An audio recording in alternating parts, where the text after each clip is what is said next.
सबसे पहले जानना चाहूँगा महमूद मौलवी साहब, ये टेक्निकल चीज़ों के ऊपर तो हम बाद में बात करेंगे, इटसेल्फ पहले तो ये मामला क्या हुआ है, किस तरह से आप इसे देख रहे हैं? जी, वो जो प्राइम मिनिस्टर का स्टेटमेंट था कि जी डीपीपी को बंद कर दिया जाए, that was very, I would say, immature and aggressive decision. देखिए, उसके बाद मेरे ख्याल से उनको लोगों ने फ़ौरन कहा कि जी ये कैसे हो सकता है। उसकी वजह ये है कि डीपीपी इज़ अ मस्ट, और यहाँ के एक्सपोर्ट्स और स्पेशली इंपोर्ट्स भी, देखिए डीपीपी सिर्फ एक्सपोर्ट्स के लिए नहीं, इंपोर्ट्स के लिए भी है। और ये प्लांट प्रोटेक्शन का ये काम है कि देखें जी, स्पेशली फूड आइटम्स जो जाते हैं, चावल वगैरह, इनको मॉनिटर करें और एक सर्टिफिकेट्स इशू करते हैं कि ये जो सर्टिफिकेट इशू करते हैं जो दूसरे मुल्कों की रिक्वायरमेंट होती है उसी बेसिस पे होता है। अब जो है इन्होंने खैर बंद कर दिया और लोगों को एफआईए में दे दिया कि जी एफआईए इन सबको पकड़ ले।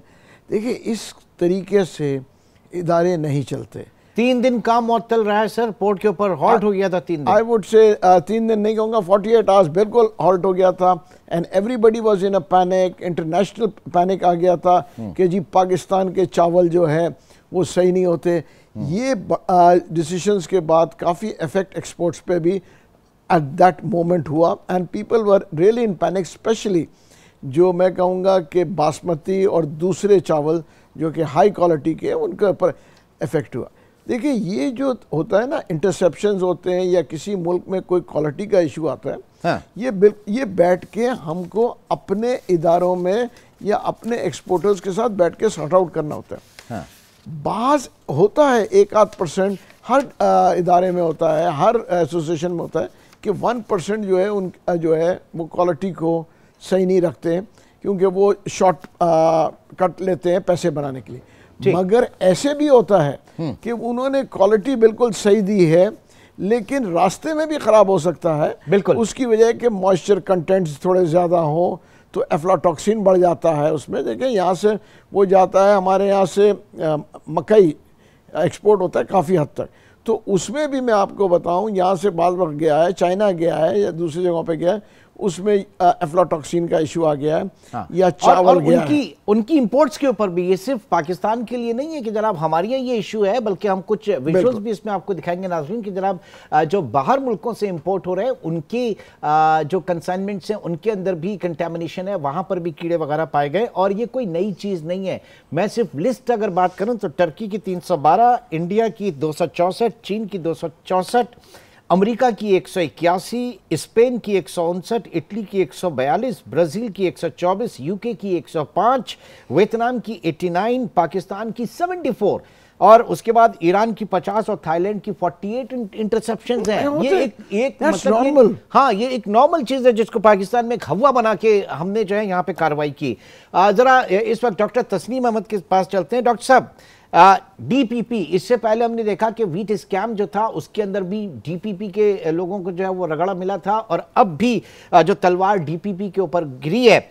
बात यह है कि ये दोनों, जो आपका एक सैनिटरी, जो फूड सेफ्टी के लिए एक सर्टिफिकेट होता है और फोटो सैनिटरी सर्टिफिकेट जो पौधों की सेहत के हवाले से होता है, व्हाट एग्जैक्टली डीपीपी का दायरा इख्तियार है क्या? क्यों आपके ऊपर ये नजला इस डिपार्टमेंट के ऊपर आके गिरा है?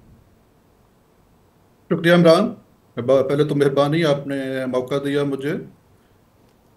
डिपार्टमेंट प्लांट प्रोटेक्शन एक रेगुलेटरी बॉडी है।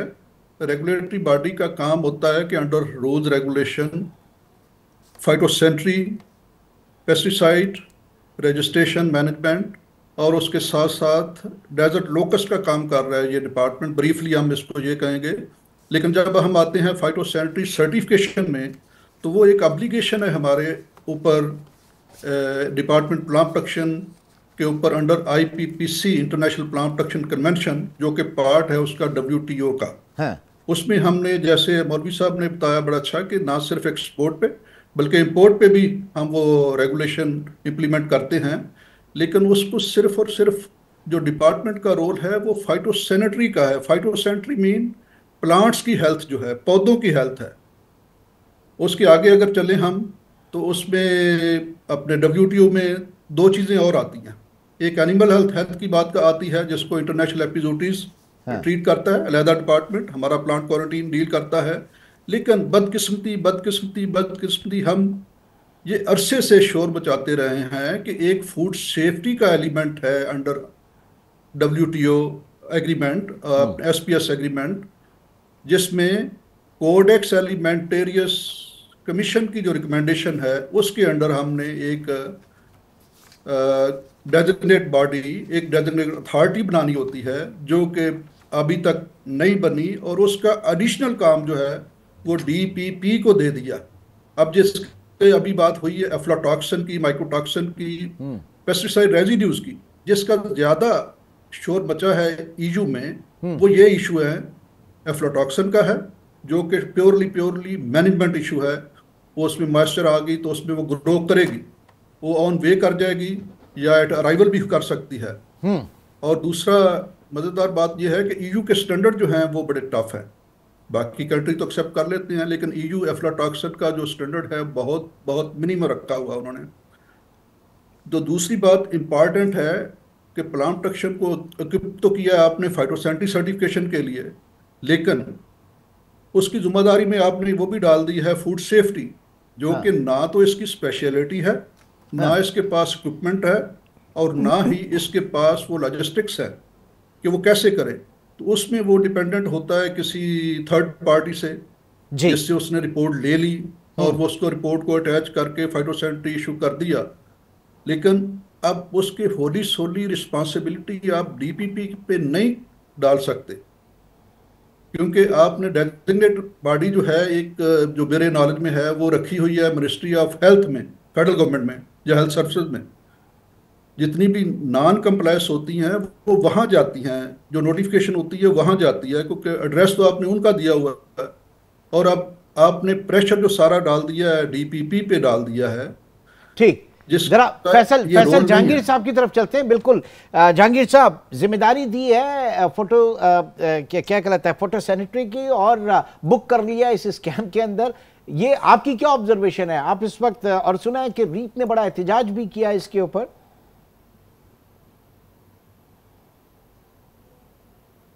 जी इमरान साहब, इसमें फर्स्ट ऑफ ऑल जो हमारा जो जिस तरह पहले महमूद मौलवी साहब ने एक्सप्लेन किया कि हमारी रिक्वायरमेंट हर मुल्क के लिए अलग-अलग है। यूरोपियन मार्केट्स के अपने स्टैंडर्ड्स हैं, मिडिल ईस्ट के अपने स्टैंडर्ड्स हैं, अफ्रीकन और एशियन रीजन्स के अपने स्टैंडर्ड्स हैं। हमारा जो ये मामला पर्टेन कर रहा है ये मेनली है यूरोपियन कंसाइनमेंट्स का, जो हमें उसके एवज रैपिड अलर्ट्स आए। वेरी राइटफुली आपने भी बताया कि पाकिस्तान इज करंटली लीडिंग। मैं इसमें सिर्फ एक बात जो मैं समझता हूं कि जहां पर पाकिस्तानी राइस सेक्टर हर लिहाज से लीड करता है, कि इसमें एक जो ट्राइसाइक्लाजोल का एक नया प्रोटोकॉल इंप्लीमेंट किया गया था बाय द यूरोपियन यूनियन 2017 में, कि जहां पर पाकिस्तान का उस टाइम पर मार्केट शेयर 10% था, इंडिया 4 लाख टन पे था और पाकिस्तान 40,000 टन पे था। वो प्रोटोकॉल इंप्लीमेंट होने के बाद अल्हम्दुलिल्लाह पाकिस्तानी मार्केट शेयर बढ़कर 3 लाख टन पर चला गया और इंडियन 1,65,000 पे था। आज 2024 में इंडिया को 7 साल हो गए लड़ते हुए, वो भी अपने आप को कोप अप नहीं कर सके, और पाकिस्तान का आज मार्केट शेयर यूरोपियन मार्केट में नंबर 1 पर है। 24% ऑफ द यूरोपियन राइस पूरी दुनिया में से जो आता है उसका 24% पाकिस्तान से जा रहा है। और अगर उसके अंदर 0.59% रिजेक्शंस आ गई हैं, I certainly believe the exporters have done a very good job. और इसमें जो फाइटोसेंट्री की बात है, एक्सपोर्टर की जिम्मेदारी है कि अपनी लैब रिपोर्ट्स करवाकर जाकर DPP को जमा करवा के DPP उसकी ऑथेंटिकेशन करता है और उसके बाद फाइटोसेंट्री सर्टिफिकेट जारी कर देता है। तो ये एक प्रोसीजर है जो हमारे एक्सपोर्टर्स पिछले चंद सालों से अडॉप्ट कर रहे हैं, और आने वाले सालों में भी यही प्रोटोकॉल हम आगे अडॉप्ट करेंगे। फैसल, इसमें ये जो बुक किया यहाँ पे इनको 17 जो DPP के ऑफिसर्स को उठाया, इनसे ये इंटेरोगेट किया सारी, इस बीच में कोई एक स्टेटमेंट या इंक्वायरी जो है उन एक्सपोर्टर्स के ऊपर नहीं की गई जिन्होंने एक्सपोर्ट किया था? उनके ऊपर भी तो इंक्वायरी की जाती ना। जी इमरान साहब, I was also part of the committee, और कमेटी के अंदर ये सिर्फ FIA की जो इसमें इन्वॉल्व किया गया, FIA भी राइस मिलों पर गई है। FIA ने भी राइस एक्सपोर्टरों की मिलों के ऊपर जाकर हमसे डॉक्यूमेंट्स मांगे। एक अलबत्ता हमने जरूर FIA से दरखास्त की, जिसपे उन्होंने हमारे साथ फुली कोऑपरेट किया, कि बजाय कि आप बारी बारी मिलों पर जाएं, और बाय द वे ये 72 इंटरसेप्शंस में सारे के सारे रीप के मेंबर्स नहीं थे। हमने FIA से ये बात बैठकर की और हमने उनसे ये समझाया, और उनको इस बात की समझ आई कि जितने भी उनको डॉक्यूमेंट्स रिक्वायर्ड हैं, जो एक्सपोर्टर्स के पास डेटा मौजूद है, वो सारा रीप कलेक्ट करके FIA को पहुंचाएगा। हमने वो सारे का सारा डेटा FIA की जब छापे शुरू हुए उसके बाद उनको हमने सब डेटा प्रोवाइड किया। अच्छा ठीक है, चलें बात आगे भी बढ़ाते हैं, कुछ और भी चीज़ें डिस्कस करनी है। ज़ाहिर है कि जितना इस मामले को सुलझाया जाए, बेहतर तरीके से इसको हैंडल किया जाए, वो पूरे पाकिस्तान के लिए, हमारी एक्सपोर्ट्स के लिए, हमारी इंपोर्ट्स के लिए, हमारी ट्रेड जो हमारी एक्टिविटीज़ है, हमारा जो नाम है, उसके लिए बेहतर होंगी। एक छोटे से ब्रेक की कॉल है, ब्रेक के बाद दोबारा मिलते हैं।